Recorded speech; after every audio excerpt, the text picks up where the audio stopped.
Good morning, everyone. It sure would be nice to see you. It feels like forever since I've actually laid eyes on you. What? Hold on a second. Oh, I can see now, but I still can't see you yet. Hopefully that time will come soon. But doesn't it make a big difference when you can actually see somebody? Sure does. Hey, this summer here in the Upward Kids, we're going to continue to learn about focusing and concentrating on something by learning about focusing on our faith. Faith is trusting what you can't see because of what you can see. And we're going to have some fun today learning more about what it means to have faith by focusing on a certain part of faith. And we're going to have fun doing that by playing a game. So let's go ahead and get started. This game is called Opposite Day. All right, now to play Opposite Day, you have to know some different motions to do with your body when I say a phrase. Here's one of them. Hunter Saul. Saul is somebody you're going to hear about in our story today, and he's hunting for Christians. Okay, this is what you gotta do. When I say Hunter Saul, do that. Then do Christian Saul. You're gonna hear today how he becomes a Christian. Down on your knees and pray like this. Then the next one is racing horses, because they were riding horses somewhere in today's story. So we're gonna ride those racing horses, and you gotta clap your hands like you're the hooves of the horse. Then there's also going to be still horses. Aren't moving at all. For that one, just get down on your hands and knees, like a horse. Next, we're going to do traveling companions. Two companions traveling together. So find someone next to you, link arms with them, and then ride the horse together like you're traveling somewhere together. Good. And then also, there is confused companions. Friends who are confused. You can go, huh? You can make that sound if you want to. Huh? There you go. 6 different motions. Hunter Saul. Oh, you're walking Hunter Saul. Christian Saul. Racing horses. Still horses, down on your knees and hands. Traveling companions, link arms, and then you're riding a horse. And then confused companions. Huh? Ready to play? All right, now it is time to play Opposite Day. Are you ready? Be the first one in your living room or home there to do the right motions that go along with the phrase I say. Here it comes. Hunter Saul. Christian Saul. Racing horses. Still horses. Traveling companions. Confused companions. Christian Saul. Traveling companions. Still horses. Hunter Saul. Racing horses. Confused companions. Woo-hoo-hoo-hoo. That got pretty fast there at the end. Boy, if you can keep up with that and be the first one, you are a super pro.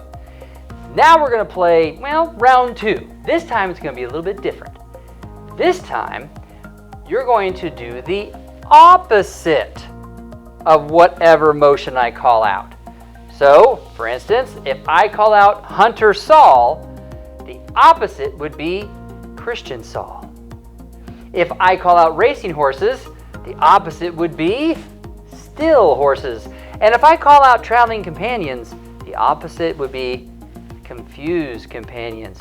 So now, be the first one to do the opposite of the one I say. Are you ready? Here we go. Racing horses. Remember to do the opposite. Okay, next one. Hunter Saul. Ooh. Traveling companions. Nice. Christian Saul. Okay, keeping going. Confused companions. Christian Saul. Again. Still horses. All right. Boy, it'd be fun for me to see all the fun that happened in your house just right now. Remember, you're going to do the opposite of the one I called out. And that was just a fun game and a fun way to start off our day, but it really does have something we can learn. Opposites can be hard to do, can't they? It can be hard to get our head wrapped around doing the opposite of something. Which way did you like better? Did you like doing it the straight way where you just did the one I called? Or did you like the extra challenge of having to do the opposite motion of the one I called? Well, today we're going to find out that for Saul, doing something opposite was about to happen in his life. He was really big about hunting Christians, but after he saw Jesus, he did the opposite. Neat story you're going to hear today. Now, let's go ahead and turn our focus towards some worship time. You're going to love it. All right, last week we learned a new song called Only Focus. I hope you guys enjoyed that song. And during our worship time, it's a time that we can sit there and we can focus directly on God. And it says here in the book of Psalms, David prayed, he said, Lord my God, I will praise you with all of my heart. I will bring glory to you forever. This is a time for you to let God be your only focus. So let's sing together.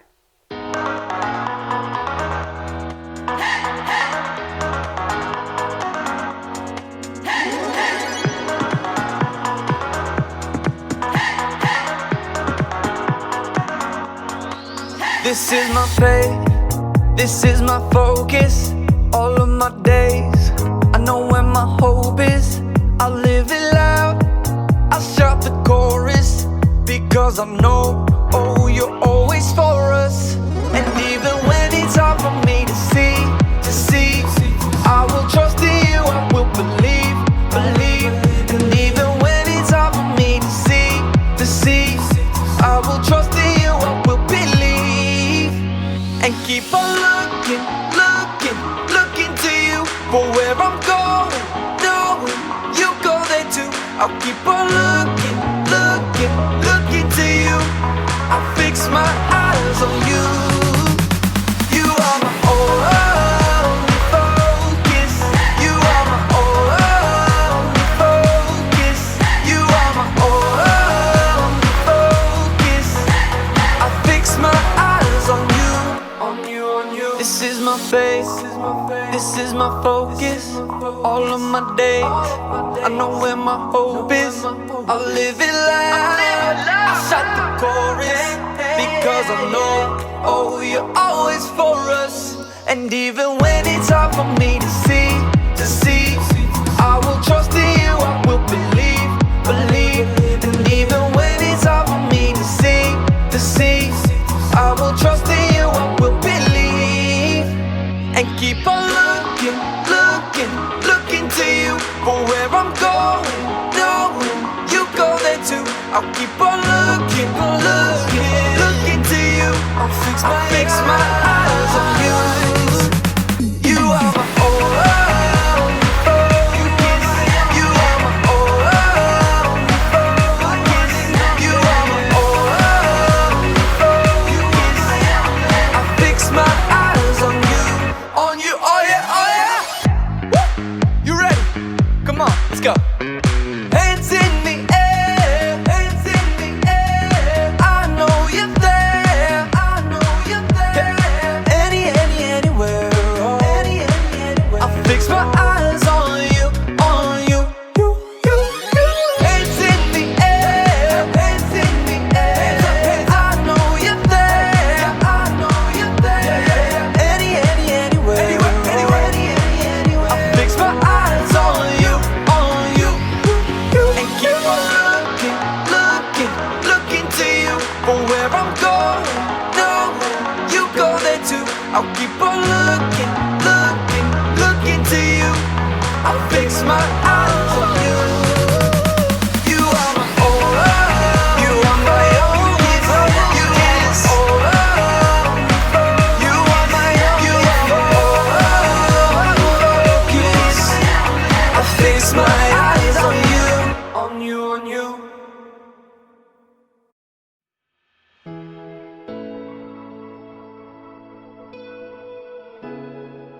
Hey everybody, I'm Erica, and welcome to my Summer STEAM Lab! Today, I'm challenging myself to some optical illusions.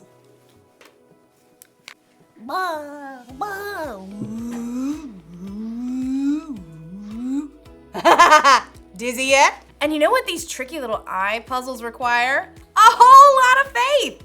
Faith is trusting in what you can't see because of what you can see. So, let's give it a go! Whoa! That is wild! Wanna see? Does it look like the circles are moving? But they aren't! It's a still photo! The way the gray and the black and the white are used makes it look like it's moving. Crazy, right? Do I look like I'm moving? Now, this one is easy. Okay, which of these objects is bigger than the other? Object A. Duh. All right.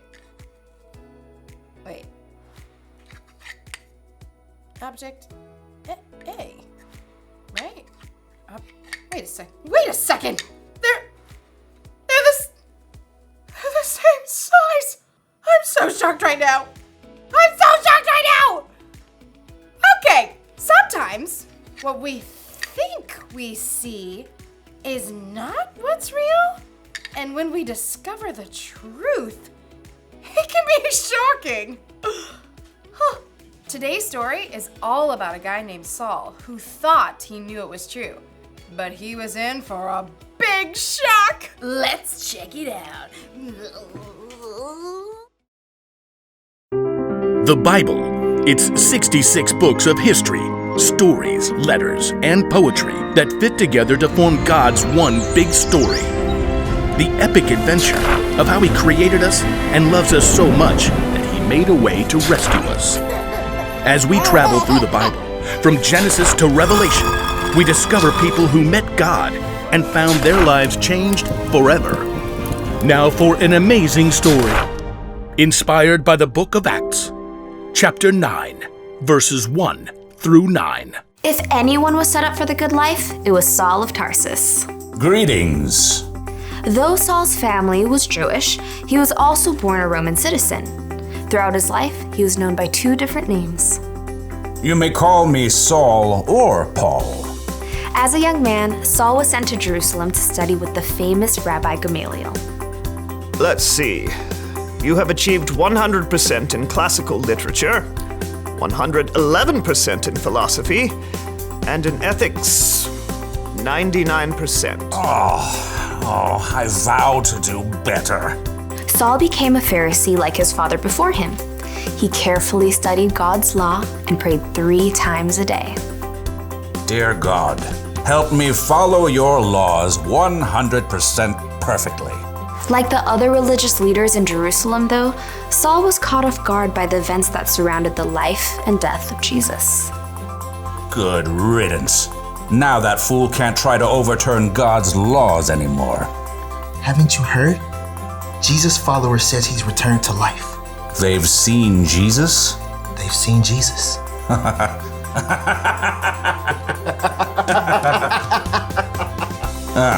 Those riffraff will slink away soon enough.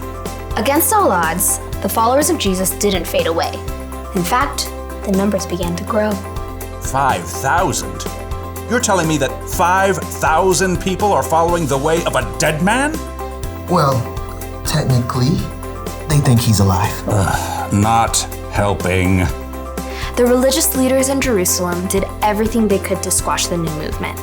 They even arrested a leader among the Jesus followers named Stephen. After telling lies about him, they dragged him outside the city. This man is a disgrace. Saul stood by and held the coats of the men, who picked up stones and threw them at Stephen, until they killed him. If Stephen had just let go of this Jesus nonsense, he wouldn't have had to die. It's terrible. I heard people are following the way of Jesus in other cities too. What? Inconceivable. Saul quickly became known for hunting down people who believed in Jesus.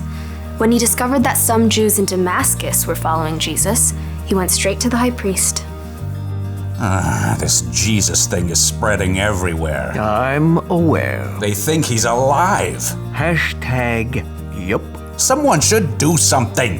I hope you have something constructive to say. Give me letters to the synagogues in Damascus so I can arrest all the believers and bring them back here. Now you're talking. Saul set off for Damascus with the blessing of the high priest. He traveled with a group of men to arrest the believers they found. After days on the road, they neared the city. There it is. We'll make it by lunch. No, we must take time to pray. As he did 3 times every day, Saul stopped and turned to Jerusalem to pray, certain God was on his side. Dear Lord, help me to catch every single one of those despicable Jesus people. Suddenly, a light more brilliant than the midday sun blazed down around Saul. He staggered, fell to the ground, squeezing his eyes shut against the glare. Saul, why are you opposing me? Saul gasped. It felt as though the whole earth shifted beneath him. Who are you, Lord? I am Jesus. I am the one you are opposing. The men around Saul stared in horror and confusion, unable to speak. They could see no one, but heard a sound, perhaps like a roar of thunder. Now get up and go into the city. There you will be told what you must do. Saul reeled. He struggled to his feet and finally opened his eyes. He saw nothing, only darkness. What's happened? You tell us. We saw the light, and you fell, and this sound, and then you said... I can't see. What? I can't see. I've been blinded. That's not good. Here, take my hand. Saul grasped the man's hand and shuffled a few steps forward. Who are you talking to? I think it was Jesus. You heard Jesus? I heard Jesus. Saul's companions led him into Damascus, where he stayed at the home of a man named Judas on Straight Street. Want something to eat? I'm not hungry. Or water? Not thirsty. For 3 days, Saul wrestled with himself and God. He'd come face to face with the very man he knew was dead, but discovered that Jesus was very much alive. Now blind, Saul was forced to see everything in a brand new light.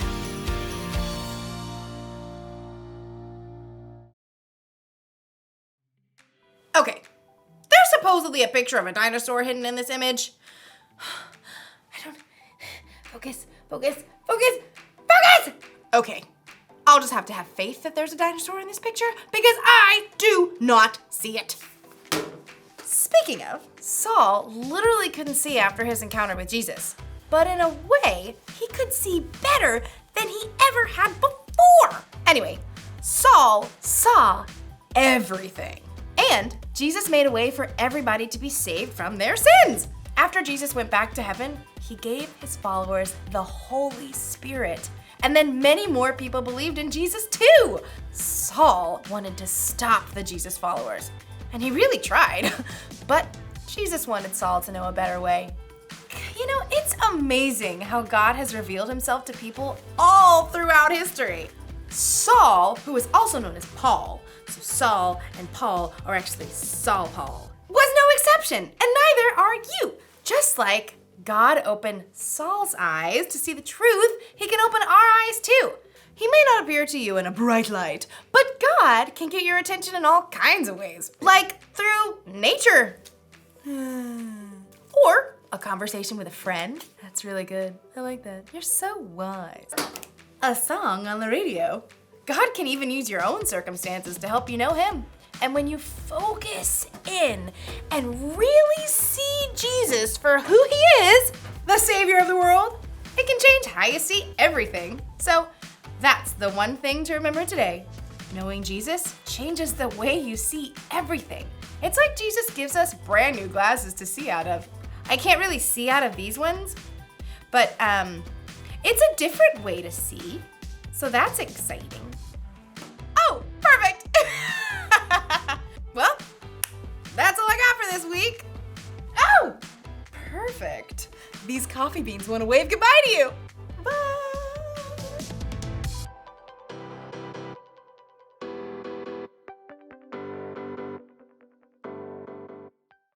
This family activity is called Suddenly I See. It's something that you can do at home after I show you how to do it. So what you're going to need is some paper. You need some cardstock paper. Cardstock paper is a little bit thicker than regular paper because you don't want the paint that we're going to be using to seep through. You're going to need a white crayon. Do you have one of those white crayons? I think everybody does because you never know what to do with it. White crayon, or even a birthday candle will work, or like one of your parents' old candles will work as well. Then you're going to need some paint. If you have watercolors, that will work. I did not have watercolors, so what I did was use some of this acrylic paint, or you could use finger paint. And I just put some water in a cup, and I put some paint inside, just like that. I'm going to stir it up. And then I've got some watercolor paint. Mix up just like that. And you need a paintbrush as well. So now what I want you to do is think of a few words or some pictures and you're going to think of a situation that you've experienced where you didn't know what the outcome was going to be. Like for myself, I remember moving here, and that was a big, like not knowing what God was going to do. So I'm going to draw a picture of a house. You can't see that, can you? I couldn't see my picture very well with this crayon. Kind of like sometimes we don't see what God's going to do in our lives till after it happens, right? Draw over here. Oh, just broke my Samy's crayons. All right, so I've got my picture. Then what you're going to do is take your paint and your brush, and we're going to brush over our picture. Sometimes we don't see what's underneath there. But look what's going to happen when we start brushing over it.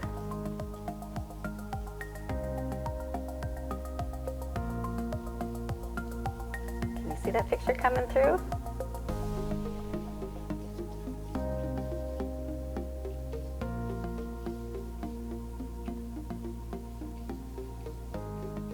Make sure when you do this at home, you push really hard with your crayon, not to break it like Miss Amy did, or your candle.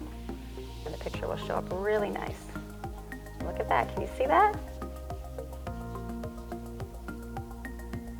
This is a fun way you can make some secret pictures, secret notes for your family. Surprise them. There we go. And you can see our picture coming through.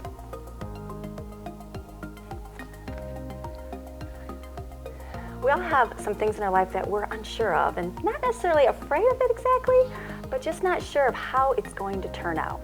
And sometimes we have disappointments and things in life that are kind of like these pictures when they start out. We're not sure how they're going to finish or what we're going to see, right? But what happened when we painted over top of it? The colors came through. I think this is a great example of knowing that Jesus will take care of us in our situation. He will make it work out. We can choose to be joyful, we can forgive others, and we can keep on going because of what Jesus did.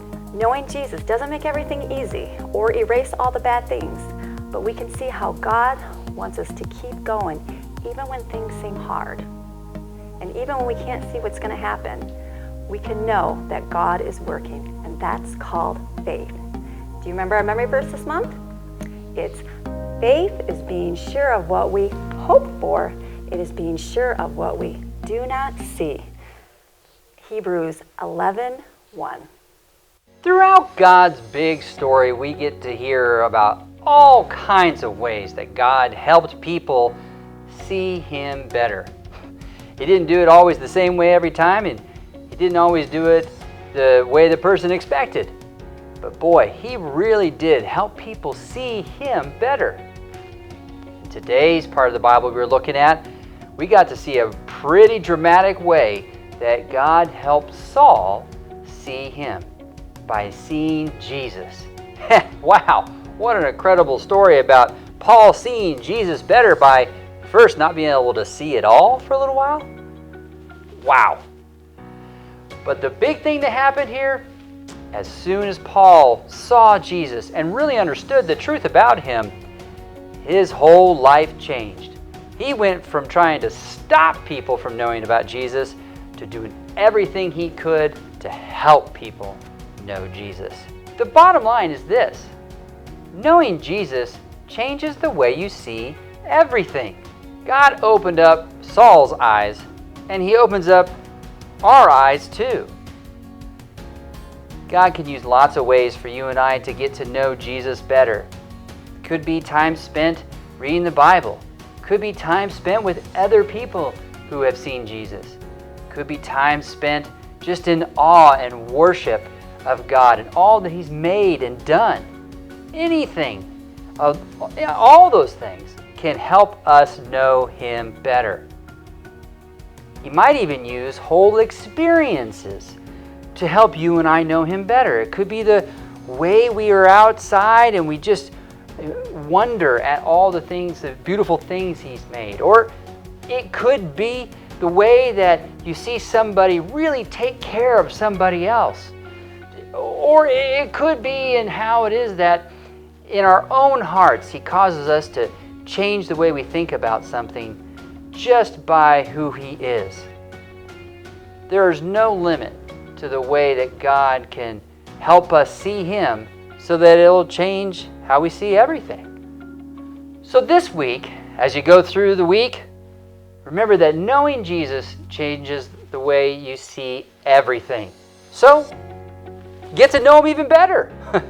And while you're at it, also check out the Parent Cue app. That'll help you have some ideas about how to do that even more.